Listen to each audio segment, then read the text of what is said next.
ஆதியாகமத்தின் புஸ்தகம் 13ஆம் அதிகாரம் 9வது வசனத்தை வாசிங்கள் பார்ப்போம். இந்த தேசமெல்லாம் உனக்கு முன் இருக்கிறதல்லவா? நீ என்னை விட்டு பிரிந்து போகலாம். நீ இடதுபுறம் போனால் நான் வலதுபுறம் போகிறேன், நீ வலதுபுறம் போனால் நான் இடதுபுறம் போகிறேன் என்றான். நம்ம எல்லாருக்கும் தெரிஞ்சதான ஒரு சம்பவம். ஆபிரகாமும் லோத்தும் ஒருமித்து வருகிறார்கள். தரிசனம் ஆபிரகாமுக்குரியது. நான் சொல்றது உங்களுக்கு புரியும் என்று நான் நினைக்கிறேன். ஆபிரகாமுக்கு ஆண்டவர் ஒரு தரிசனத்தை கொடுக்கிறார். அவனை அழைக்கிறார், ஒரு கனமான ஊழியத்துக்கு அழைக்கிறார். அதை நம்ம ஆதியாகமத்தின் புஸ்தகம் 12:1 வாசிக்கிறோம். ஆனால் ஆண்டவர் சொல்லும் பொழுது, ஆபிரகாம்கிட்ட சொல்லும்போது, உன் தேசத்தையும் உன் இனத்தையும் உன் தகப்பன் வீட்டையும் விட்டு நான் சொல்லுகிற தேசத்திற்கு போ என்றார். ஆனால் ஆபிரகாம் கர்த்தர் சொன்னபடி 100% செய்யல. அவர் என்ன பண்றாரு? கூட லோத்தையும் கூட்டிகிட்டு வர்றாரு. உன் இனத்தையும் விட்டுட்டு வாந்தான் கர்த்தர் சொன்னாரு. ஆனா லோத்தையும் என்ன செய்யறாரு? கூட்டிகிட்டு வர்றார். லோத்தும் ஆபிரகாமுமாக வருகிறார்கள். ஆனால் தரிசனம் ஆபிரகாமுடையது. தரிசனம் லோத்தினுடையது அல்ல, தரிசனம் ஆபிரகாமுடையது. ஆனால் லோத்து வேற யாரும் இல்லை. சொல்ல போனா ஆபிரகாம் லோத்துக்கு சித்தப்பா, அவ்வளவுதான். தன்னுடைய சகோதரனுடைய மகன் தான் லோத்து. ஸோ சொந்தக்காரர் தான் அவர். கூட்டிகிட்டு வர்றாரு. 2 பேரும் தான் வராங்க. ஆனால் இந்த தரிசனம் இல்லாத ஆளை நீங்க கூட வச்சுக்கிட்டு இருக்கிறதுல என்ன பிரச்சனை அப்படின்னா, ஒரு குறிப்பிட்ட காலகட்டம் வரைக்கும் தான் கூட வர முடியும். அதற்கு பிறகு அவர்களால் வர முடியாது. நீங்க ஆசைப்பட்டாலும் முடியாது. அவ்வளவுதான். தரிசனம் இல்லைன்னா அதான் பிரச்சனை. நம்ம பொதுவாக என்ன செய்வோம்னா, தரிசனம் இல்லாத ஆட்களை கூட வச்சுக்க விரும்புவோம். ஏன் அப்படின்னு கேட்டீங்கன்னா, அதுக்கு பல காரணம் இருக்கு. ஆனால் ஆண்டவருடைய தரிசனத்துக்கும் இதுக்கும் எந்த சம்பந்தமும் கிடையாது. தரிசனம் வேறு, எனக்கு உதவி செய்கிறவர்கள் வேறு. நம்ம பல நேரத்தில் இப்படிதான் மாட்டிக்கிறோம். போயிட்டு இந்த கூட இருக்கிற ஆட்களுக்கு தரிசனம் இருக்காது. ஆனால் அவர்கள் கூட வச்சுக்கிட்டு நம்ம படுற பாடுகள்னு ஒரு இடத்துல இருக்கோம்.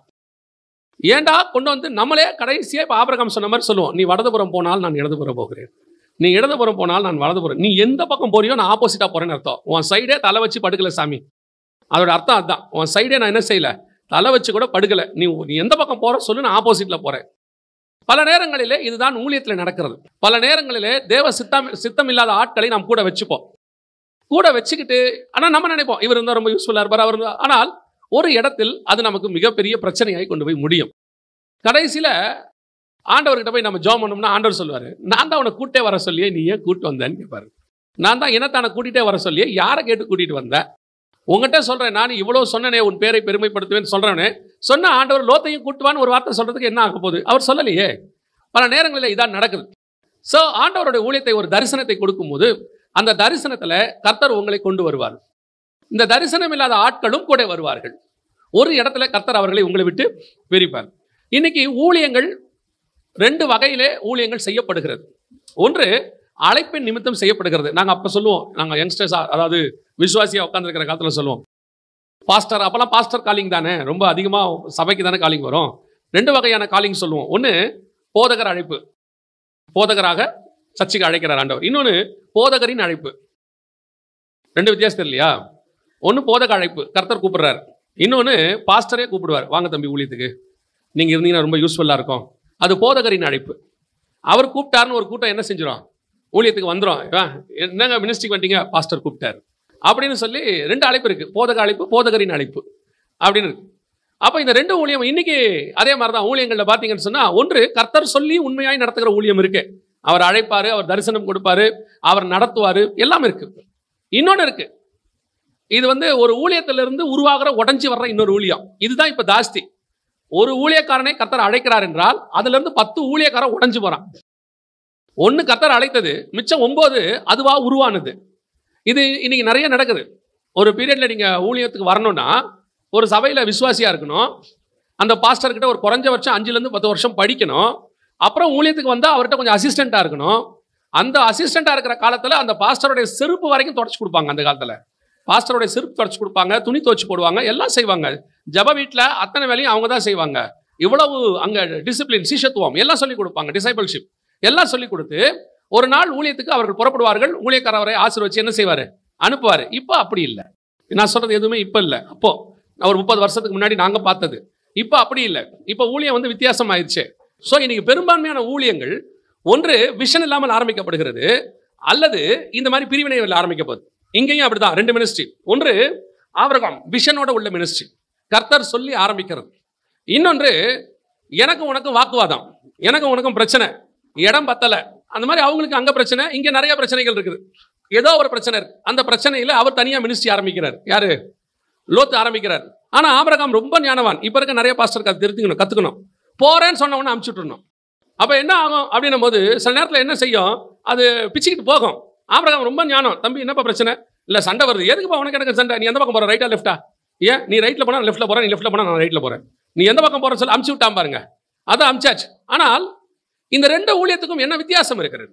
ஒன்று தரிசனத்தின் பேரில் ஆரம்பிக்கப்படுகிறது, ஒன்று சூழ்நிலை நிமித்தம் ஆரம்பிக்கப்படுகிறது. அது என்ன சூழ்நிலையோ, என்ன பிரச்சனையோ, என்ன போராட்டமோ, என்ன பிரிவினையோ, ஏதோ ஒன்று ஆரம்பிக்கப்படுகிறது. இது தரிசனம் அல்ல. நல்லா தெரிஞ்சுக்கொள்ளுங்க. இது என்ன இல்ல? தரிசனம் அல்ல. ஆபிரகாமுக்கு வந்ததுதான் தரிசனம். கர்த்தர் சொல்லி அழைத்தது. லோத்தை கர்த்தர் என்ன செய்யல? அழைக்கல. லோத்தா மினிஸ்ட்ரியை தெரிஞ்சுக்கிறார். ஓகே, இதுக்கப்புறம் நமக்கு செட் ஆகாது, நான் இதுக்கப்புறம் நான் தனியா போறேன். ஓகே ரைட் ஃபைன், போயாச்சு. இந்த ரெண்டு மினிஸ்ட்ரிக்கும் உள்ளதான வித்தியாசம் என்ன? இன்னைக்கு எது உண்மையான மினிஸ்ட்ரி, எது தரிசனத்துல வந்தது, எது இந்த மாதிரி ஆரம்பிச்சதுன்னு யாருக்குமே என்ன செய்ய மாட்டேங்குது, விசுவாசிக்க கன்ஃபியூஷனா இருக்கு. இதுல என்ன பெரிய ஆச்சரியம்னா, இந்த தரிசனத்துல வந்த ஊழியக்காரர் இருக்கார்ல, அவர் பார்த்தீங்கன்னா அவர்கிட்ட பார்க்கறதுக்கு, நீங்க அந்த வசனத்தை வாசிங்க, நான் உங்களுக்கு சொல்றேன். ஆதியாகமத்தின் புஸ்தகம் 13ஆம் அதிகாரம் 10வது வசனத்தை வாசிங்க. அப்பொழுது லோத்து தன் கண்களை ஏறெடுத்து பார்த்து யோர்தான் நதிக்கு அருகான சமபூமி முழுவதும் நீர்வளம் பொருந்தினதாயிருக்க கண்டான். கர்த்தர் சோதோமையும் கொமோராவையும் அழிக்கும் முன்னே சோவாருக்கு போம் வழி மட்டும் அது கர்த்தருடைய தோட்டத்தைப் போலவும் எகிப்து தேசத்தைப் போலவும் இருந்தது. லோத்து தெரிந்து கொண்டது எதை பார்த்து அப்படின்னா, விசுவாசத்தின் அடிப்படை கிடையாது. ஆபிரகாமுடைய ஊழியம் எதன் அடிப்படை? விசுவாசத்தின் அடிப்படை. கர்த்தர் சொல்றாரு, நீ போ. அவன் எதையும் பார்க்கல, ஒன்னையும் பார்க்கல. நான் காண்பிக்கிற தேசத்துக்கு நீ போ. தேசத்துக்கு போகிற வழியில் தான் பிரச்சனை. இப்ப லோத்துவ பார்த்து ஆபிரகாம் சொல்றாரு, நீ போப்பா. இப்ப லோத்து ஆண்டவர்ட்ட போய் ஜெபம் பண்ணி நான் எந்த பக்கம் போகணும்னு கேட்டு போனவன் இல்ல. இவன் ஏற்கனவே மந்தையை வச்சிருக்கிறவன். இவனுக்கு ஏற்கனவே என்ன இருக்குது? பயங்கரமான வெல்த் இருக்குது. சோ இப்ப இவர் என்ன பண்றாரு? மந்தைக்கு ஏத்தா மாதிரி இடம் தேடுறாரு. நான் சொல்றது புரியுதா? இடத்துல மந்தை வர்றது வேற, மந்தைக்கு ஏத்தா மாதிரி இடம் தேடுறது வேற. இப்ப லோத்துவோடைய பிரச்சனை இங்கதான் ஆரம்பிக்குது. லோத்து பாக்குறாரு, எங்கிட்ட ஒரு மந்தை இருக்குது, இதுக்கு ஏத்தா மாதிரி நல்ல தண்ணி உள்ள இடம், செழிப்பான தேசம். இதுக்கும் விஷன் உள்ள தரிசனத்துக்கும், தரிசனம் உள்ளதான ஊழியத்துக்கும் என்ன வித்தியாசம்? கண்டு விசுவாசிக்கிறதுக்கும் காணாமல் விசுவாசிக்கிறதுக்கும் உள்ள வித்தியாசம். ஒரு ஊழியம் கண்டு விசுவாசித்து ஆரம்பிக்க கூடாது, கர்த்தருடைய வார்த்தையின் பேரில் விசுவாசத்தில் ஆரம்பிக்கணும். இப்ப இவர் பார்க்கிறாரு, ஓ ஓகே, எல்லாம் ஓகே, ஃபைன், சூப்பர், நல்லா இருக்குது. சரி, இப்போ ஆண்டவர் ஆபிரகாமை என்ன சொல்றாரு பாருங்க, வாசிங்க 14வது வசனம். லோத்து ஆபிராமை விட்டு பிரிந்த பின்பு கர்த்தர் ஆபிராமை நோக்கி, உன் கண்களை ஏறெடுத்து நீ இருக்கிற இடத்திலிருந்து வடக்கேயும் தெற்கேயும் கிழக்கேயும் மேற்கேயும் நோக்கிப்பார். இப்போ இதே விஷயத்தை கர்த்தர் ஆபிரகாம்கிட்ட சொல்றாரு. ஆபிரகாம் லோத்துக்கிட்ட சொன்னதை கர்த்தர் ஆபிரகாம்கிட்ட சொல்றாரு, நீ கிழக்கையும் வடக்கையும் மேற்கையும் இப்படி போறியா, நீ இப்படி போப்பான்னு ஆபிரகாம் லோத்துக்கிட்ட சொன்னாரா? இப்ப கர்த்தர் சொல்றாரு, நீ எந்த பக்கம் வேணா பாரு ஆபிரகாம் அப்படிங்கிறாரு. லோத்து பார்க்கும் பொழுது யோர்தான் தெரிந்தது, செழிப்பான பூமி தெரிந்தது, நீர்வளம் தெரிந்தது, எல்லாம் தெரிஞ்சிச்சு. ஆபிரகாம் பார்க்கும்போது என்ன தெரிஞ்சிச்சு? தொடர்ந்து வாசிங்க. நீ பார்க்கிற இந்த பூமி முழுவதும் நான் உனக்கும் உன் சந்ததிக்கும் என்றைக்கும் இருக்கும்படி கொடுத்தேன். அப்பொழுது 18வது வசனம். அப்பொழுது ஆபிராம் கூடாரத்தை பெயர்த்து கொண்டு போய் எபிரோனில் இருக்கும் மம்ரேயின் சமபூமியில் சேர்ந்து குடியிருந்து அங்கே கர்த்தருக்கு ஒரு பலிபீடத்தை கட்டினான். தேசம் எப்படி இருக்குன்னு ஆபிரகாம் பார்க்கவே இல்லை. எப்படி இருக்குன்றது முக்கியமே கிடையாது. கர்த்தர் எங்க போக சொன்னாருங்கிறது தான் எனக்கு முக்கியம். அதுதான் தரிசனம், அதான் விஷன். இப்ப ஆபிரகாம் நோக்கி பார்க்கிறாரு. நோக்கி பார்க்கிற தேசம் ஒண்ணுமே இல்லை. ஆண்டவர் சொல்றாரு, இந்த தேசத்தை நான் உனக்கு தந்தேன், நோக்கி பாரு. நோக்கி பார்த்தா ஒண்ணும் தெரியல. சமபூமி ஒண்ணு தெரியுது. அங்க போய் கூடாரம் போட்டாச்சு, பிளாட்டா இருக்கு ஏரியா, போட்ட கூடாரம் போட்டாச்சு. ஆனா உள்ளே போனா தேசம் எப்படி இருந்தது தெரியுமா? வாசிங்க யாத்ராகமத்தின் புஸ்தகம் 3ஆம் அதிகாரம் 8வது வசனத்தை வாசிங்க. அவர்களை எகிப்தியரின் கைக்கு விடுதலையாக்கவும் அவர்களை அந்த தேசத்திலிருந்து நீக்கி கானானியரும் ஏத்தியரும் எமோரியரும் பெரிசியரும் ஏவியரும் எபூசியரும் இருக்கிற இடமாகிய பாலும் தேனும் ஓடுகிற நலமும் விசாலமுமான தேசத்தில் கொண்டு போய் சேர்க்கவும் இறங்கினேன். அப்ப தேசம் எப்படிப்பட்டதா இருக்குது? பாலும் தேனும் ஓடும். ஆனா கண்ணுல பார்த்தா தெரியாது, உள்ள போனா மட்டும்தான் தெரியும். இன்னைக்கு பார்த்தாதான் போவேங்கிற ஒரு குரூப் இருக்கு. எது ஒண்ணுமே கண்டு விசுவாசிக்கிற குரூப், எது ஒண்ணுமே ஆராய்ந்து பார்க்கணுங்கிற குரூப். யோசித்து பாருங்க, தேசத்தை வேவு பார்க்க போய் விசாரிக்க போய் 10 பேர் கெட்டு போனான். விசுவாசத்துல போன 2 பேர் தான் பழிச்சுக்கிட்டான். புரியுதா உங்களுக்கு?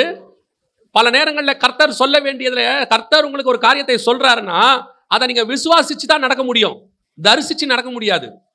விசுவாசத்துல வரணும். ஒரு இடத்துக்கு கர்த்தர் ஒரு சபையை ஆரம்பிக்க போக சொல்றாருன்னா, நீங்க போன உடனே அங்க இருக்கிறவங்க வாங்க வாங்க திறந்த வாசல்லாம் கொடுக்க மாட்டாங்க. ஆனா ஒண்ணு, போகிற இடத்துல கர்த்தர் எல்லாவற்றையும் திறந்து வைத்திருப்பார். எல்லாம் சுமூகமாக இருக்குன்னு சொல்ல முடியாது, சூழ்நிலை சரியாக இருக்குன்னு சொல்ல முடியாது. எல்லாமே கரெக்டா இருக்கும்னு சொல்ல முடியாது, எதிராகத்தான் இருக்கும். ஆண்டவர் யோசேப்புக்கு தரிசனத்தை கொடுத்துட்டாரு, போய் தரிசனத்தை சொன்னா அடிச்சு குழியில போட்டான். ஏன்னா விஷன் தானப்பா சொன்னேன், அந்த விஷன் எங்களை பாதிக்குது, தூக்கி குழியில போட்டான். ஆனா ஒண்ணு, விஷனை சொன்னாலும் சொல்லா விட்டாலும் சரி, கர்த்தர் சொன்ன தரிசனம் நிறைவேறாமல் போகவே போகாது. அதுதான் கர்த்தருடைய திட்டம். ஆண்டவர் நடத்துகிற பாதை அதான். எல்லாமே உங்களுக்கு பார்க்கும்போது சுமூகமா இருக்கு. சிலர் சொல்லுவாங்க எல்லாம் நாங்க நினைச்ச மாதிரியே எல்லாம் நடக்குது. பல நேரங்களில நாம் நினைச்சுக்கிறோம் எல்லாமே ஓகே வந்தா கரெக்டா இருக்கு, பெர்ஃபெக்ட்டா இருக்கு. சில நேரத்தில் கர்த்தர் சொல்லுகிற பாதை வனாந்தரமாகவும் இருக்கும். சில நேரம் கர்த்தர் கொண்டு போகிறது பாபிலோனாய் கூட இருக்கும். சில நேரத்தில் கர்த்தர் கொண்டு போகிறது எகிப்தாய் கூட இருக்கும். ஆனா ஒன்று மட்டும் நிச்சயம், அவர் சொன்ன தரிசனம் 100% நிறைவேறும். அவர் பார்க்கறதுக்கு எல்லாம் கரெக்டா இருக்கணும்னு அவசியமே இல்லை. இவனுக்கு பார்க்கறதுக்கு எல்லாம் கரெக்டா இருந்துச்சு, லோத்துக்கு. முடிவு வேற. ஆபிரகாமுக்கு பார்க்கும்போது ஒண்ணுமே தெரியல, தரிசிச்சு நடந்தான், அவ்வளவுதான். கர்த்தர் சொன்னதை விசுவாசித்து இதன் அடிப்படையில ஆபிரகாம் ஆண்டவர் சொல்றாருல, ரொம்ப அழகா இருக்கும், நீங்க கேட்டிருப்பீங்கன்னு நினைக்கிறேன். ஆதியாகமத்தின் புஸ்தகம் 15:5 வாசிங்க பாப்போம். நட்சத்திரங்களை எண்ண உன்னாலே கூடுமானால் அவைகளை என்ன என்று சொல்லி பின்பு அவனை நோக்கி உன் சந்ததி இவனமாய் இருக்கும் என்றார். இப்ப வானந்தை அண்ணாந்து பாக்குறாரு. அண்ணாந்து பார்த்தா நட்சத்திரம் தெரியுமா தெரியாதா? தெரியுமா? என்ன முடியுமா முடியாதா? முடியுமா முடியாதா? இதுல என்ன விசுவாசம் இருக்கு? இதுல என்ன விசுவாசம் இருக்கு? நிமிந்து பார்த்தா நட்சத்திரம் தெரியுமா தெரியாதா? அப்புறம் கண்டு தானே பாக்குறாரு. அப்புறம் விசுவாசம் இருக்கா இல்லையா? விசுவாசம்னா என்ன தெரியுமா? நம்பப்படுறது மேல் உறுதியும், அப்படிதானே இருக்கு. ஆனா ஆபிரகாம் பார்க்கும்போது நட்சத்திரமே இல்லை, தெரியுமா உங்களுக்கு? நட்சத்திரமே இல்லை, அது பகல். 12வது வசனம் வாசிங்க. சூரியன் அஸ்தமிக்கும் போது ஆபிரகாமுக்கு அயர்ந்த நித்திரை வந்தது. அப்ப அதுக்கு முன்னாடி நடந்ததெல்லாம் எப்ப? பகல்ல நடந்துச்சு. ஆபிரகாம்கிட்ட கர்த்தர் சொல்றாரு, 3 வயது கிடாரி சொல்றாரு பாருங்க, 3 வயது கிடாரி, 3 வயது வெள்ளாட்டுக்கடா, 3 வயது ஆட்டுக்கடா, ஒரு காட்டுப்புறா, புறா குஞ்சு, எல்லாத்தையும் எங்கிட்ட வா. அதுக்கப்புறம் ஆபிரகாம் எல்லாத்தையும் எடுத்துட்டு வர்றாரு. எல்லாத்தையும் வெட்டுறாரு, துண்டு துண்டா வெட்டி பலிபீடத்து மேல வச்சு. இவ்வளவும் எப்ப நடந்திருக்க? பார்க்க சூரியன் அஸ்தமிக்கிறதுக்கு முன்னாடி. வானத்தை அண்ணாந்த பாத்துறது அதுக்கு முன்னாடி, பட்ட பகல். இப்ப கர்த்தர் சொல்றாரு, வானத்தை அண்ணாந்து பார். நிமிந்து பார்த்தா என்ன தெரிஞ்சிச்சு ஆபிரகாம்? நல்லா சூரியன் வெட்ட வெளிச்சமா இருக்கு. நட்சத்திரத்தை என்ன முடியுமா? இப்ப எங்களுக்கு ஒண்ணுமே தெரியலையே. அவன் அதை விசுவாசித்தான் கீழே இருக்கு. நான் பார்க்கல, ஆனா எனக்கு ஒண்ணு தெரியும், கர்த்தர் சொல்றாரு, அங்கே அது இருக்கிறது. பார்க்கவே இல்லை எப்படி நம்புற? அவ்வளவுதான், சொன்னது கர்த்தர். நட்சத்திரமே இல்லையே, வரும், ஏன்னா கர்த்தர் சொல்லிட்டாரு. அந்த நேரம் வரும்போது நட்சத்திரம் வரும், கண்களால் நீ காண்பாய், அவ்வளவுதான். ஆனா கர்த்தர் சொல்லும் போது அது தெரியாது. அதே மாதிரிதான் ஆண்டவர் சொல்றாரு, உங்களுக்கு காண்பிக்கும் தேசத்துக்கு போங்க, கர்த்தர் சொல்றதை செய்யுங்க. இல்ல எனக்கு இது பார்க்கறதுக்கு சரியா வராம தெரியல, கர்த்தர் சொல்லிட்டாரா? ஒரு தடவைக்கு 2 தடவை கன்ஃபார்ம் பண்ணிங்க, தப்பே கிடையாது. 2 தடவைக்கு 3 தடவை கன்ஃபார்ம் பண்ணிக்கோங்க, தப்பே இல்லை. பனியும் அது பனி தோல் மேல பெய்ய வேணாம்னு கேளுங்க, உங்க இஷ்டம். பனி தோல் மேல மட்டும் பெய்யணும்னு கேட்டுக்கோங்க, உங்க இஷ்டம். ஒன்றும் பிரச்சனை இல்லை. ஒரு தடவைக்கு 2 தடவை கேட்டுக்கோங்க. ஆனால் கர்த்தர் சொன்னதை செஞ்சிடுங்க. கர்த்தர் நடத்த வல்லமை உள்ளவராய் இருக்கிறார். கர்த்தர் அழைத்த ஊழியத்துக்கும் அழைக்காத ஊழியத்துக்கும் என்ன வித்தியாசம் தெரியுமா? ஒருவன் பார்த்து தரிசித்து நடப்பான், ஒருத்தன் விசுவாசிச்சு நடப்பான். விசுவாசித்து நடக்கிறதுக்கு பேர் தான் கர்த்தர் அழைத்த அழைப்பு. 2வது, கர்த்தர் அழைத்த அழைப்புல ஒரு மிக முக்கியமான காரியம் வெளிப்படும். என்ன வெளிப்படும்? வாசிங்க. ஆதியாகமத்தின் புஸ்தகம் 19ஆம் அதிகாரம் 21வது வசனத்தை வாசிங்க. அதற்கு அவர், நீ கேட்டுக்கொண்ட ஊரை நான் கவிழ்த்து போடாதபடிக்கு இந்த விஷயத்திலும் உனக்கு அனுக்கிரகம் பண்ணினேன். இந்த அனுக்கிரகம் யாருக்கு? லோத்துக்கு.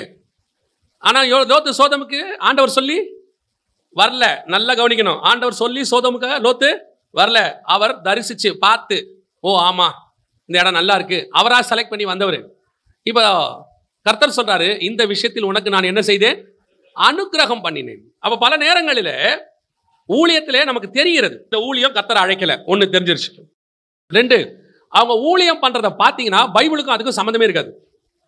3, அவங்க ஊழியம் பண்ற பேட்டர்ன் பார்த்தீங்கன்னு சொன்னா கன்ஃபார்மா கர்த்தர் சொன்னது இல்லைன்னு நமக்கு தெளிவா தெரியும். ஒரு உதாரணத்துக்கு சொல்றேன், ஒருத்தன் புல்பிட்ல ஏறி சினிமா பாட்டு பாடுறான் வொர்ஷிப்ல, கர்த்தர் சொல்லுவாரா? கர்த்தர் அப்படி பாட சொல்லுவாரா? கன்ஃபார்மா சொல்ல மாட்டார் இல்லையா?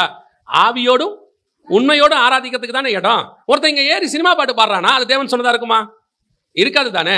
இந்த இடத்துல ஒரு வார்த்தை தப்பா பேசினா கூட ஆவியானவர் அடிப்பாரு. கிருபையின் காலத்துல திருத்துவார்.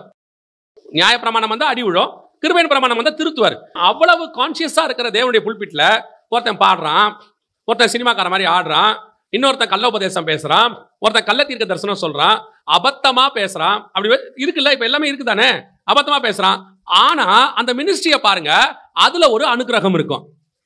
இப்ப நமக்கே ஒரு சந்தேகம் வருது, இவ்வளவு பண்றான் ஆனா அந்த மினிஸ்ட்ரியில இப்படி நடக்குதே, இவ்வளவு விஷயங்கள் நடக்குதே. இப்ப நமக்கு என்ன சந்தேகம்? கர்த்தர் சொன்னாரா இல்லையா? முதல்ல ஒருவேளை கர்த்தர் சொல்லி இருப்பாரோ? சினிமா பாட்டு பாடுறது கூட தேவ சித்தம் தானோ? எப்படி சொல்றீங்க? அவன் சொன்னவன் BMW வாங்கிட்டானே இல்லையா? சொன்னவன் BMW வாங்கிட்டான். வாங்கிட்டு என்ன சொல்றான்? நான் நினைச்சேன், கர்த்தர் எனக்கு கொடுத்தார். இந்த நல்லா ஊழியம் பண்றான்ல, அவனுக்கு பைக் ரிப்பேர் ஆகி நிக்குது. வர வழியில 100 ரூபாய்க்கு கூட பெட்ரோல் போட அவனால முடியல. கஷ்டப்பட்டு போடுறான். ஏதோ ஒண்ணு உருட்டி பரட்டி வாழ்க்கை ஓடுது. இப்போ பாக்குறவங்களுக்கு என்ன தெரியுது? பாக்குறவங்களுக்கு என்ன தெரியுது? BMW வச்சிருக்கிறவன கர்த்தர் ஆசீர்வதிச்சார். 2 வீலர் போறவன கர்த்தர் ஆசீர்வதிக்கல. இப்ப எந்த ஊழியம் கர்த்தர் சொன்னது, எந்த ஊழியம் கர்த்தர் சொல்லாதது? என்னப்பா அது ஒரே சந்தேகமா இருக்குது. இப்படி இப்ப இந்த காலத்தை பாத்தீங்கன்னா லோத்துக்கள் தான் நல்லா இருக்கிறார்கள். லோத்துக்கள் சூப்பரா இருக்கான். அவன் சொல்ற சாட்சியெல்லாம் கேட்டா ஆபிரகாமுக்கு டென்ஷன் ஆகுது. என்னடா இது, பிரிஞ்சு போனவன் இந்த ரேஞ்சில் போயிட்டு இருக்கான். கர்த்தர் சொல்லி வந்தோம், நம்ம இந்த ரேஞ்சில் இருக்கிறோமே. இப்ப உண்மையிலே லோத்து போனதான் கரெக்டோ? பார்க்கறதுக்கு கஷ்டமா தெரியுது. ஆபிரகாம் ஊழியம் வேற மாதிரி இருக்கு. ஆனா லோத்துவின் ஊழியத்துல அனுகிரகம் இருக்கு. பாக்குறவங்களா சொல்றாங்க கர்த்தர் கூட இருக்கிறார். நமக்கே என்ன வருது? சந்தேகம் வருது. இதுல எது சரி? அப்ப இந்த வசனத்தை படிச்சுட்டு இருக்கும்போது ஆண்டவர் ஒரு காரியம் சொன்னார். லோத்துக்கு அனுகிரகம் உண்டு. லோத்துக்கு என்ன உண்டு? நிச்சயம் அனுகிரகம் உண்டு. ஏன் தெரியுமா? கர்த்தர் துர்மார்க்கனை கூட அழிக்க வேண்டும் என்று விரும்பாத தேவன். நல்லதோ கெட்டதோ இவன் ஊழியத்துக்கு வந்துட்டான். இவன் எதுக்கு வந்துட்டான்? அவன் என்ன விரும்புறான்? உலகத்தின் ஆசீர்வாதத்தை விரும்புறான். அவன் ஊழியம் அதை பேஸ் பண்ணி தான் இருக்கும். கர்த்தர் உனக்கு வீடு கொடுப்பார், கார் கொடுப்பார், அதை கொடுப்பார், இதை கொடுப்பார். ஆண்டவர் சொல்ல குடுறான்ட்டார். என்ன ஆண்டவரே அவனுக்கு கொடுக்குறீங்க? குடுறா, எல்லாத்தையும் குடுறா. என்ன கேட்கறான்? கொடு. என் நாமத்தினால எதை கேட்டாலும் கொடு. என்ன கேட்டாங்க? ஆண்டவரே காடை கொடு. ஆண்டவரே காடை நல்லா கொடு. மூக்கு வழியா வர வரைக்கும் கொடு. இன்னைக்கு நிறைய லோத்துகளுக்கு ஆசீர்வாதம் அப்படிதான் வந்துகிட்டு இருக்கு. காடை வருது பாருங்க, அடிச்சு. அவன் நினைச்சுக்கிட்டான், மோசே நீ நடத்தின போது பாத்தியா வெறும் மண்ணா, நாங்க பார்த்தல போராட்டம் செஞ்ச உடனே என்ன வந்துச்சு? முடிவு பண்ணிட்டான், நாளைக்கு அடுத்த போராட்டம் எல்லாம் ரெடி ஆயிருங்க. மறுநாள் காலையில் அடிச்சாரு பாருங்க, ஒரு அடி, செம்ம அடி. தேவன் அதிகமாய் கொடுக்கிறார் என்றாலும் நீங்கள் கேர்ஃபுல்லாக இருக்கத்தான் வேண்டும். தேவனுடைய சுபாவம் என்ன தெரியுமா? பழைய ஏற்பாடு புதிய ஏற்பாடு ரெண்டுத்திலையும் அவர் சொல்லி வச்சிருக்கிறாரு. அன்றன்றுள்ள அப்பத்தை எங்களுக்கு தாரும். அதுதான் கர்த்தருடைய திட்டம். எங்களுக்கு மிகுதியாவும் வேணாம், குறைவாகவும் இருக்க வேண்டாம். எங்களுக்கு என்ன தேவையோ அதை கொடுங்க. அது மன்னா காலத்துல இருந்து அதான் தேவன் ஃபார்முலா. உனக்கு எவ்வளவு வேணும் எடுத்து சாப்பிடு. நாளைக்கு வைக்காத. நாளைக்கு பார்த்துக்கலாம். நாளைக்கு வரும். இன்னைக்கு என்ன தேவை அது வரும். அதிகமா வருது, நிறைய வருது. ஓ, ஏலி பெரிய ஊழியக்காரரா, சாமுவேல் பெரிய ஊழியக்காரரா? கணக்குப்படி, நம்ம கணக்குப்படி ஏலிக்கு வயசு ஜாஸ்தி, அனுபவம் ஜாஸ்தி. ஆனா சாமுவேல்ட்ட தான் கர்த்தர் பேசினார். அல்லேலூயா. பெரிய ஊழியக்காரன் சின்ன ஊழியக்காரன் ஒருத்தன் கிடையவே கிடையாது. தேவனால் நடத்தப்படுகிறவன், தேவனால் நடத்தப்படாதவன், அந்த ஊழியக்காரங்க தான் இருக்கிறாங்க. அப்ப லோத்து மாதிரி ஆட்களுக்கு ஏன் இவ்வளவு வருது? அப்ப எங்களுக்கு என்ன ஆண்டவரை வச்சிரு? நமக்கு கேட்கிறோம்ல, எங்களுக்கு என்ன வச்சிருக்கீங்க? வாசிங்க ஆதியாகமத்தின் புத்தகம் 18ஆம் அதிகாரம் 17-18 வாசிங்க. அப்பொழுது கர்த்தர் ஆபிரகாம் பெரிய பலத்த ஜாதி ஆவதினாலும் அவனுக்குள் பூமியில் உள்ள சகல ஜாதிகளும் ஆசீர்வதிக்கப்படுவதினாலும் நான் செய்ய போகிறதை ஆபிரகாமுக்கு மறைப்பேனோ? கர்த்தர் ஆபிரகாமுக்கு சொன்னதை நிறைவேற்றும்படியாய் அவன் தன் பிள்ளைகளுக்கும் தனக்கு பின்வரும் தன் வீட்டாருக்கும் நீங்கள் நீதியையும் நியாயத்தையும் செய்து கர்த்தருடைய வழியை காத்து நடவுங்கள் என்று கட்டளை இடுவான் என்பதை அறிந்திருக்கிறேன் என்றார். லோத்துக்கு அனுகிரகம் கிடைச்சிச்சு, ஆனா ஆபிரகாமுக்கு ரெவலேஷன் கிடைச்சிச்சு. நான் செய்கிறதை ஆபிரகாமுக்கு மறைப்பேனோ. பரலோகம் ஆபிரகாம நம்புது பாருங்க. பரலோகம் சொல்லுது, நான் இன்னைக்கு சொல்றத இன்னும் ஒரு பிள்ளை கூட இல்லை அவனுக்கு, இன்னும் ஒரு பிள்ளை இல்ல. வசனம் சொல்லுது, அவன் தன் பிள்ளைகளுக்கும் தனக்கு பின்வரும் வீட்டாருக்கும் நீதியையும் நியாயத்தையும் செய்து கர்த்தருடைய வழியை காத்து நடவுங்கள் என்று கட்டளையிடுவான். என்ன ஒரு நம்பிக்கை பரலோகத்துக்கு ஆபிரகாம் மேல பாருங்க. உனக்கு தப்பிக்கிறதுக்கு அனுகிரகம் கிடைச்சது தம்பி. நீ வாழ்றதுக்கு உனக்கு ஆண்டவர் கொடுத்துட்டாரு. நீ சர்வைவல் பண்றதுக்கு உனக்கு கொடுக்கறதுனால நீ தேவனால் நடத்தப்படுகிறவன் என்ற அர்த்தம் அல்ல. நீ நீதிமானை கூட இருக்கலாம், ஆனா தேவ சித்தத்தின்படி ஊழியம் செய்யாதவன். நீ ஊழியத்துக்கு வந்ததுனால, கலப்பையில கை வச்சதுனால பரலோகம் உன்மேல் அனுக்கிரகமாய் இருக்கிறது.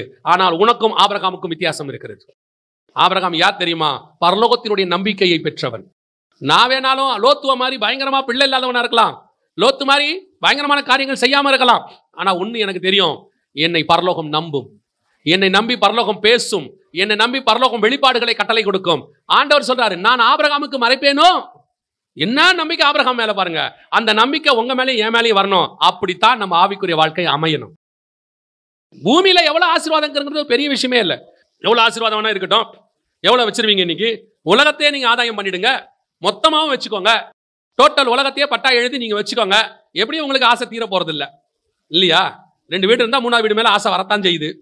மொத்த உலகத்தையும் எழுதி கொடுத்தா என்ன கேட்பீங்க? நிலாவும் மார்ஸும் வேற யாருக்காவது கொடுத்துட்டீங்களா? இல்ல அதுவும் நமக்கே கிடைக்குமான்னு தான் கேட்க போறீங்க. எப்படி உங்க ஆசை தீர போறதில்ல? 100 வச்சிருக்கிறவங்களுக்கு 150 சவரன் தேவைப்படுது, 150 வச்சிருக்கிறவங்களுக்கு 200 சவரன் தேவைப்படுது. எப்படி உங்க ஆசை தீர போறது இல்ல, கன்ஃபார்மா தீர போறது இல்ல. நீங்க லோத்துவா எவ்வளவு வேலை வச்சுக்கோங்க. ஆனா உங்களுக்கு நான் ஒரு உண்மையை சொல்லுகிறேன், நீங்கள் இந்த பூமியில எவ்வளவு அனுக்கிரகம் பெற்றவனா இருந்தாலும் சரி, பரலோகத்தின் நம்பிக்கை பெற்றவனா இருந்தா மட்டும்தான் உங்களிடத்துல கர்த்தர் தன்னுடைய ரகசியங்களை வெளிப்படுத்துவார். வேதம் சொல்லுது, நான் செய்கிறதை ஆபிரகாமுக்கு மறைப்பேனோ. என்ன ஒரு நம்பிக்கை பரலோகத்துக்கு ஆபிரகாம் மேல. அவங்ககிட்ட என்ன இல்ல, அது என்ன இருக்குது என்ன இல்ல அதெல்லாம் விட்டுருங்க. பிள்ளை இல்ல அதெல்லாம் விட்டுறியா? தேவன் இறங்கி வந்து பேசிக்கிட்டு இருக்காரு அவங்ககிட்ட. சோதோம அழிக்க போறாரு, அதை யார்கிட்ட சொல்லிட்டு இருக்காரு? ஆபிரகாம்கிட்ட சொல்லிட்டு இருக்காரு. ஏன் இறங்குறவர் நேரா வந்து அழிச்சிட வேண்டியதானே சோதோம? ஸ்ட்ரைட்டா இறங்க வேண்டியதானே சோதோமுக்கு? இறங்கி 2 நிமிஷத்துல க்ளோஸ் பண்ண வேண்டியதானே? இல்ல இல்ல இல்ல, நான் சோதோம க்ளோஸ் பண்ணிட்டேனா எனக்கு இந்த சம்பவத்தை படிக்கும் போது கர்த்தருடைய இருதயத்தை புரிஞ்சுக்க முடிஞ்சிச்சு.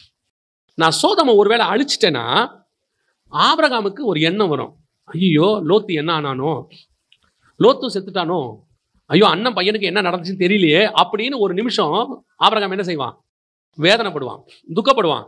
அந்த ஒரு நிமிஷம் வேதனை கூட ஆபிரகாம் படக்கூடாது என்பதற்காக வந்து ஆபிரகாம்கிட்ட சொல்லிட்டு போறாரு, நீதிமானை நான் அழிக்க மாட்டேன்ப்பா, அவங்க எத்தனை பேர் சேர்ந்தாலும் நீதிமானை கண்டிப்பா நான் காப்பாத்திடுவேன்.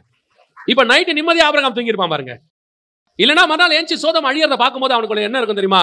சோதோம் அழிஞ்சாலும் பரவாயில்ல, ஆனா லோத்து நீதிமான், கர்த்தர் அவனை காப்பாத்தி இருப்பார். இந்த ஆபிரகாமுக்கு சந்தோஷத்தை கொடுக்க ஆபிரகாம் ஒரு நிமிஷம் கூட துக்கமா இருக்கக்கூடாது என்று கர்த்தர் விரும்புகிறார். பல நேரத்தில் நீங்கள் தேவனுடைய அன்பை உணரணும். நான் சொல்லுவேன், என்னுடைய வாழ்க்கையில சொல்வேன், என் ஊழியத்துல சொல்வேன், என்னுடைய தனிப்பட்ட விஷயத்துல நான் எந்த ஒரு காரியத்தை குறித்து நான் துக்கமா இருந்தாலும் அடுத்த சில நாட்களுக்குள் கர்த்தர் அதை சரி பண்ணி கொடுத்துருவார். எனக்கு எப்படி சரி பண்ணி கொடுத்துருவார்? தலை போற பிரச்சனையா இருந்தாலும் சரி, எப்படி ஆண்டவர் காப்பாத்தி கொண்டு என் கையில கொடுத்துருவார். ஆண்டவர் இன்னை வரைக்கும் அப்படித்தான். ஒரு சின்ன விஷயமா பெரிய விஷயமோ நாம துக்கமா இருக்க வேண்டும் என்று கர்த்தர் விரும்பவே இல்லை. நம்மகிட்ட ஆண்டவர் சொன்னது கவலைப்படாதிருங்கள் தான் சொன்னார். அதைத்தான் ஆபிரகாமுக்கு எதிர்பார்க்கிறாரு. அதைத்தான் உங்களுக்கும் செய்ய கர்த்தர் விரும்புகிறார். நீங்க மட்டும் தேவ தரிசனத்துல இருக்கீங்கன்னா, தேவ அழைப்புல இருக்கீங்கன்னா, நீங்கள் துக்கப்படுகிறதை கர்த்தர் விரும்பவே இல்லை. சில நேரங்களில் லோத்துகள் போவாங்க, சில நேரத்தில் லோத்துகள் பிரிஞ்சு போவாங்க. காரியங்கள் அப்படிலாம் செய்யும் போது ஆண்டவர் சொல்வார், அவனுக்கு நான் அனுக்கிரகம் பண்ணியிருக்கேன், காரணம் அவன் ஊழியத்துக்குன்னு வந்துட்டான், அவன் என்ன நம்புறேன்றான், என் பேரை சொல்லிட்டான்பா. சில நேரத்தில் பார்த்துருக்கீங்களா, இந்த கும்பலா ஆஃபீஸுக்குள்ள நுழையும் போது தெரிஞ்சவன் தெரியாதவன் எல்லாரும் ஏதாவது ஒரு பேரை சொல்லிட்டு உள்ள வந்துருவான். அப்புறம் உள்ள வந்து கேட்பாங்க, சார் அவர் உங்க பேரை சொல்லிட்டு தான் சார் வந்தார், எனக்கு அவனை தெரியவே தெரியாதப்பா, உங்க பேரை சொன்னாங்க தான் சார் உள்ளேயே விட்டோம், இல்லைன்னா எப்படி சார் விடுவான் சொல்றாங்கல்ல. அதே மாதிரி தான் இவெல்லாம் ஆண்டவர் பேரை சொல்லிட்டு உள்ள வந்துட்டவன். ஆண்டவர் பேரை ஆண்டவர் சொல்றாரு, என் பேரை சொல்லிட்டான் விட்டு தொலை. லோத்து வச்சிருக்கிற அத்தனையும் ஒளிஞ்சு போகும். கர்த்தர் கொடுத்த வாக்கு தத்துவம், ஆசீர்வாதம், ரெவலேஷன் ஒளிஞ்சே போகாது. இந்த ஊழியத்துக்கு வந்தபோது ஒரு ஊழியக்காரர் என்கிட்ட சொன்னார், தம்பி நீ இந்த ரெவலேஷன் எடுக்கிறத விட இந்த ஹீலிங் கிஃப்ட்டு, இந்த மாதிரி ப்ராஃபஸி கிஃப்ட்டு, இந்த மாதிரி ஆண்டவர்கிட்ட கேளு, அதுதான் ஊழியத்தில் நல்லா மேலே வர்றதுக்கு உதவும். இந்த மாதிரிலாம் நீ ரெவலேஷன் பேசினா ஒரு வயலையும் கேட்க மாட்டான்னாரு. கர்த்தருக்கு உயர்த்துவது ஒன்றும் பெருசே கிடையாது. இப்போ நான் சொல்கிறேன், அந்த ஆசீர்வாதங்கள் எல்லாத்தையும் விட நீங்கள் வேதம் வாசிக்கும் போது ஒரு ரெவலேஷன் கிடைக்கும் பாருங்க, ஒரு வெளிப்பாடு கிடைக்கும் பாருங்க, கர்த்தர் சொல்லி கொடுப்பார் பாருங்க, அந்த நேரத்தில் உங்கள் ஆத்மாக்குள்ள ஒரு களி கூறுதல் வரும் பாருங்க, அது நீங்கள் என்ன கொடுத்தாலும் அதுக்கு ஈக்குவல் மாறவே மாறாது. அதே சமூகத்தில் உட்காந்து வேதத்தை வாசிக்கும் போது ஒரு ரெவலேஷன் கொடுப்பாரு, ஏதோ ஒன்று சொல்லி கொடுப்பாரு. சில நேரத்தில் கேள்வி கேட்பாரு, ஏன் இந்த மாதிரி இருக்குன்னு. அந்த கேள்வியை மண்டையை கொடையும் ஒரு நைட்டு ஃபுல்லா. மறுநாள் காலையில் ஜெபிக்கும் போது அதுக்கான பதில் கொடுப்பார் பாருங்க, அப்படியே ஆத்மா களி கூறுறோம். அதான் வசனத்துக்கு உள்ள பவர். ஆண்டவர் சொல்றாரு, லோத்துவுக்கு அனுக்கிரகம் பண்ணினேன், ஆனா உனக்கு ரெவலேஷனே கொடுத்து வச்சிருக்கிறேன். உன்னோடு கூட நான் பேசிக்கிட்டு இருக்கிறேன். லோத்துக்கிட்ட தூதர்கள் பேசுறாங்க, உங்ககிட்ட நான் பேசிக்கிட்டு நிற்கிறேன். அல்லேலூயா. ரெண்டாவது, தேவனுடைய வாக்கு தத்தத்தை பெற்ற ஒரு ஊழியக்காரனத்துல கர்த்தர் பேசுவார். அவன் ஊழியங்களிலே வெளிப்பாடு இருக்கும். அந்த வெளிப்பாடு எப்பேற்பட்டதா இருக்கும்னா அநேகரை மீட்கத்தக்கதாக இருக்கும். லோத்து பண்ணதுக்கு மீட்பு வேற, ஆனா ஆபிரகாம் பண்ண ஜெபம் எவ்வளவு பெரிய மீட்பு. கடைசியாய் ஒரு காரியத்தை நான் சொல்லிட்டு ஜோமணி முடிக்க விரும்புகிறேன். சரியா? இப்ப லோத்து உடைய முடிவு என்னவாக இருந்தது, அதுதான் நமக்கு ரொம்ப முக்கியம். வாசிக்கிறோம் இல்லையா? அதே 19ஆம் அதிகாரம் 24, 25, 26 வாசி. அப்பொழுது கர்த்தர் சோதோமின் மேலும் கொமோராவின் மேலும் கர்த்தராலே வானத்திலிருந்து கந்தகத்தையும் அக்கினியையும் வருஷிக்க பண்ணி அந்த பட்டணங்களையும் அந்த சமபூமி அனைத்தையும் அந்த பட்டணங்களின் எல்லா குடிகளையும் பூமியின் பயிரையும் அழித்து போட்டார். அவன் மனைவியோ பின்னிட்டு பார்த்து உப்பு தூணானாள். இப்போ லோத்து மினிஸ்ட்ரிக்கு வந்தாரு. இப்போ மினிஸ்ட்ரியோடைய முடிவு தான் நல்லா இருந்துச்சு. போகும்போது சோதம் பார்க்கறதுக்கு ஆரம்பிக்கும் போது, ஓ அப்படி இருக்கு இப்படி இருக்கு, பயங்கர கிராண்டா இருக்கு, அது பார்க்கறதுக்கு எப்படி இருக்கு, தேவனுடைய தோட்டத்தை போல எகிப்தை போல நீர்வளம் மிக்கதாக, ஓ பயங்கரம். போக போக நல்லா போயிட்டே இருந்துச்சு. கொஞ்ச நாள் எங்க இருக்க? சோதோம்ல இருக்கேன். ஓ சோதோம்ல மினிஸ்ட்ரியா? ஏன் தெரியுமா? அழிக்கிறதுக்கு முன்னாடி சோதோம் எப்படி இருந்துச்சான்? எகிப்தை போல தேவனுடைய தோட்டத்தை போல இருந்துச்சான். நியூயார்க் சிட்டின்னு வச்சுக்கோங்களேன், கலிபோர்னியான்னு வச்சுக்கோங்களேன், அந்த மாதிரி ஒரு பெரிய சிட்டி அது. நீங்க எசேக்கியேல்ல வாசிச்சு பாருங்க, அவங்க கிட்ட இருந்த ஆகார திரட்சி அந்த அளவுக்கு இருந்துச்சான். ஆண்டவர் சொல்வாரு, அவங்க கிட்ட இருந்த பாவத்துல ஒண்ணு ஆகார திரட்சி சோதோம். அந்த அளவுக்கு பயங்கர வெல்த், செம்மையா வாழ்ந்துட்டு இருக்கான். மினிஸ்ட்ரி சூப்பரா போயிட்டு இருக்கு. ஒரு நாள் நியாய தீர்ப்பு வந்தது. நியாய தீர்ப்பின் நாளில லோத்து புறப்படும் போது பார்க்கிறாரு, அவர் அங்க எதெல்லாம் மேன்மை நினைச்சாரோ எல்லாம் போயிடுச்சு. எதெல்லாம் அவர் தங்க சம்பாரிச்ச நினைச்சாரோ எல்லாம் போச்சு. இப்ப புறப்பட்டு அவர் வெளியே வரணும். வெளியே வரும்போது 3 பேரோட வெளியே வராரு. வந்து முடிச்சு கடைசியா ஒரு இடத்துல திரும்பி பார்க்கறாரு, 2 தான் இருக்கு, 1 காணோம். 3 நினைச்சுக்கிட்டு வந்தாரு. வந்து பார்த்தா யோசிச்சு பாருங்க, லோத்துவின் மேல ஆபிரகாமுக்கு என்ன ஒரு பெரிய நம்பிக்கை பாருங்க. ஆபிரகாம் ஆண்டவர்கிட்ட கேட்டுக்கிட்டே வர்றாரு, 50 பேர் இருந்தால் அழிப்பீரோ, 40 பேர் இருந்தால் அழிப்பீரோ. எத்தனையில வந்து நிறுத்தினாரு? 10ல வந்து நிறுத்தினார். அதாவது ஆபிரகாமுக்கு என்ன நம்பிக்கை, லோத்து என்ன பண்ணியிருப்பான், ஒரு 10 நீதிமானாவதி அங்க என்ன பண்ணியிருப்பான், உருவாக்கி இருப்பான், செஞ்சிருப்பான் அப்படின்னு சொல்லி லோத்தின் மேல ஒரு நம்பிக்கை. அதுக்கு மேல அவர் நிறுத்திட்டார், கேட்கல. கர்த்தர் சொல்லல ஆபிரகாம் இதான் லாஸ்ட், இதுக்கு மேல நீ பேசக்கூடாதுன்னு கர்த்தர் சொல்லல. ஆபிரகாம் தான் சொன்னாரு, ஆண்டவரே இன்னும் ஒரு விஷயம் நான் பேசுகிறேன் அப்படின்னு சொல்லிட்டு 10ஓட நிறுத்திட்டார். என்ன ரீசன்னா, ஆபிரகாமுக்கு ஒரு நம்பிக்கை, ஓ லோத்து எப்படியும் ஒரு 10 பேராவது இருப்பாங்க. லோத்து மனைவி 2 பிள்ளைங்க, வேலைக்காரங்களாம் சேர்த்தா. ஏன்னா ஆபிரகாம் வேலைக்காரங்களுக்கும் விருத்தச்சேதனம் பண்றவன். ஆபிரகாம் யாரு? வேலைக்காரங்களுக்கும் சேர்த்து விருத்தச்சேதனம் பண்றவன். தன் வீட்டார் அந்நியர் யார் யாரெல்லாம் கூட இருக்கிறாங்களோ எல்லாரையும் சேர்த்துருவான். ஸோ அந்த மாதிரி தான் லோத்து பண்ணியிருப்பாரு போல. ஸோ ஒரு 10 பேராவது இருப்பாங்கன்னு அனுப்பிச்சு விட்டா, உள்ள போய் பார்த்தா 4 தான் தேர்ச்சு. சரி 4 வந்துகிட்டு இருக்குன்னு வந்துட்டு ஒரு இடத்துல திரும்பி பார்த்தா 2 தான் இருக்கு, 4வது காணும். 3ஓட வந்தாரு, காணும். இதான் லோத்தினுடைய முடிவு. ஊழியத்தை ஆரம்பிக்கிறது முக்கியம் இல்ல, எவ்வளவு படாடோபமா இருக்குன்றது முக்கியம் இல்ல, எவ்வளவு ஜனங்க பேர் புகழ்றாங்கன்றது முக்கியம் இல்ல, எப்படி முடிக்கிறோம் என்பதுதான் ஊழியத்தினுடைய மிக முக்கியமான காரியம். விசுவாசத்தை துவக்கிறவரும் முடிக்கிறவரும். நிறைய பேர் ஓடினாங்க, பாதியிலே ஓடிட்டாங்களாமா. பவுல் சொல்றாரு, தேமா பிரபஞ்சத்தின் மேல் ஆசை வைத்து என்னை விட்டு விலகி போனான். தொடங்கினவங்க எத்தனை பேர் இருக்கிறாங்க? நல்ல பாட்டு ஒன்று இருக்கு, ஓட்டம் தொடங்கின பேர்கள் அதிகம், மெட்டம் மெதுவாய் போனால் கூட்டம் நிறுவாய். ஒரு நல்ல பாட்டு இருக்குது. கூட்டம் புதிது என்று சிலர் கூறினார், நாட்கள் போனதால் பலர் வாட்டம் அடைந்தார். ஆரம்பிக்கும் போது அப்படியே நல்ல ஒரு வேகம், பயங்கர ஜாலி, சந்தோஷம். ஓ ஊழியம் அப்படி போகுது இப்படி போகுது. ஒரு 10 பேர் வந்துருவாங்க டக்குன்னு ஆரம்பிச்ச உடனே. பார்த்தீங்களா, இதான் காட்ஸ் வில். வந்த உடனே அப்படியே 10லயே நிற்கும். ஆண்டவர் கூப்பிட்ட ஊழியம் வேறு. இப்போ ஆபிரகாம் ஒரு நாள் தேசத்தை விட்டு போக வேண்டிய சூழ்நிலை வந்தது. ஆபிரகாமுடைய சந்ததி தேசத்தை விட்டு போக வேண்டிய சூழ்நிலை வந்தது. எவ்வளவு பேர் போனாங்க பாருங்களேன், வாசிங்க. யாக்கோபுடைய குமாரரின் மனைவிகளை தவிர அவனுடைய கற்ப பிறப்பா இருந்து அவன் மூலமா எகிப்திலே வந்தவர்கள் எல்லாரும் 66 பேர். அடுத்து யோசேப்புக்கு எகிப்திலே பிறந்த குமாரர் 2 பேர். ஆக எகிப்துக்கு போன யாக்கோபின் குடும்பத்தார் 70 பேர். எத்தனை பேர் போனாங்க? 70 பேர் போயிருக்கான் பாருங்க. ஒரே ஒருத்தனா உள்ளே நுழைஞ்சான் கானானுக்குள்ள, அவனும் அவன் மனைவியுமா.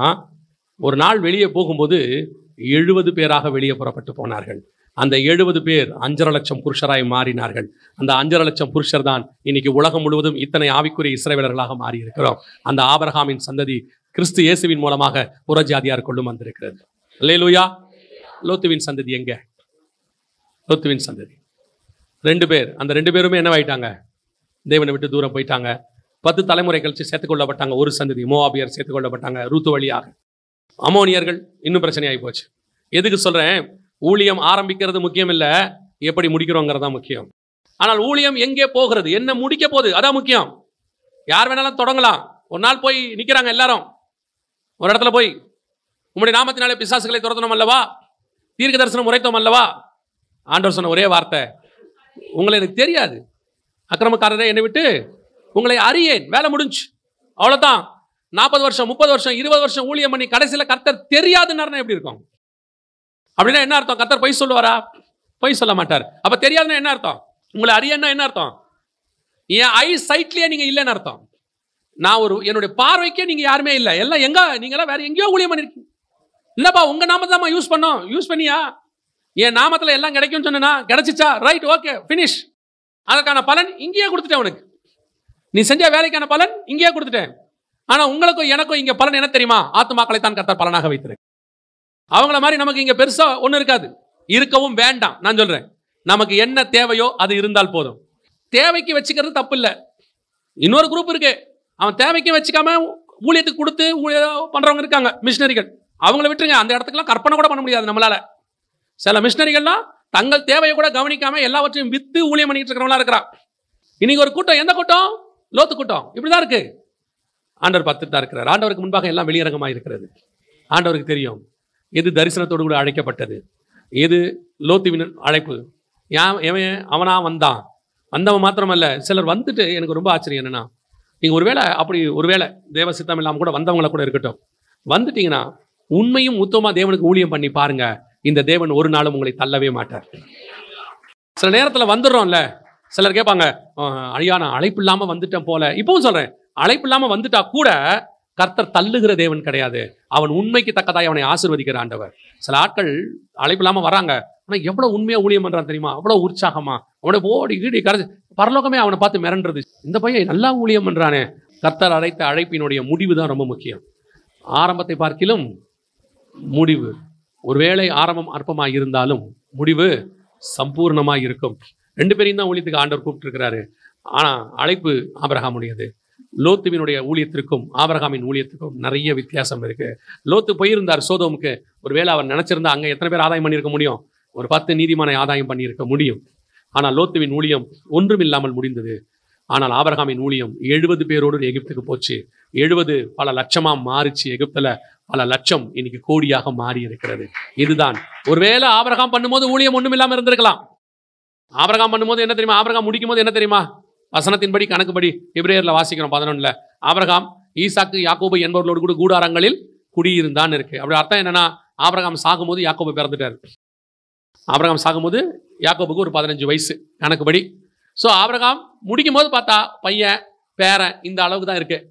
ஈசாக்குக்கு 2 பசங்க, ஒன்று ஏசா, இன்னொன்று யாக்கோபு. 2 பேருக்கும் 15 வயசு தான், கல்யாணம் ஆகலை. அப்போ ஆபிரகாம் பார்த்தது என்ன? பையனை பார்த்தாரு, 2 பேர பிள்ளைகளை பார்த்துருக்காரு. மறுமனையாட்டிகளுடைய பிள்ளைகள் அது வேற. கர்த்தர் வாக்கு பண்ணினதுல ஒரு 3 பேரை தான் பார்த்தாரு. ஆனா இன்னைக்கு ஆபிரகாமின் ஆசீர்வாதம் கிறிஸ்து இயேசுவின் வழியாக புறஜாதியாருக்குள் வந்து உலகம் முழுவதும் கோடிக்கணக்கான பிள்ளைகள். இதுதான் ஆபிரகாம் ஊழியத்தினுடைய முடிவு. இந்த முடிவு தான் உங்களுக்கும் எனக்கும் இருக்கணும். இன்னைக்கு நம்ம எத்தனை பேரை மினிஸ்ட்ரியில பார்க்குறோங்கிறது முக்கியம் இல்லை, எத்தனை பேரை உருவாக்கிக்கிட்டு போறோங்கிறது தான் நமக்கு ரொம்ப முக்கியம். நான் ஒன்று மட்டும் நினைப்பேன், எப்பவுமே நான் பில்லி கிரகமாக மாறணும் ஆசைப்படணும் முடியாது. ஆனால் ஒன்று செய்யலாம், நம்ம ஊழியத்தில் ஒரு பில்லி கிரகமாக உருவாக்கி விட்டு நம்ம போகலாம். அல்லேலூயா. நம்ம பிரயாசப்படுறோம் பில்லி கிரகம் மாதிரி ஊழியம் பண்ணணும், முடியாது, முடியலை. ஒரு வேளை பிரயாசப்பட்டு செய்யலாம். ஒரு வேளை முடியாவிட்டாலும் நம்முடைய ஊழியத்தில் ஒரு பில்லி கிரகமாக உருவாக்கணுங்கிற எண்ணம் வரணும். யோசித்து பாருங்க, ஆபிரகாமுடைய ஊழியத்தில் இயேசு கிறிஸ்து வந்து நின்றுட்டார். அவன் பண்ணதில் இங்கே யார் வந்துட்டா? இயேசு வந்துட்டார்ல. அதில் யூதா வந்துட்டா, யூதால இயேசு வந்துட்டார். நடுவில் தாவீது வந்துட்டார். எத்தனை ஜெயின்ஸை உருவாக்கிட்டான் பாருங்க அவன். இதுதான் மினிஸ்ட்ரி. அந்த மாதிரி தான் உங்களுடைய என்னுடைய ஊழியமும் முடிவடையணும். இந்த ஊழியமும் அப்படித்தான் முடிவடையும். அல்லேலூயா.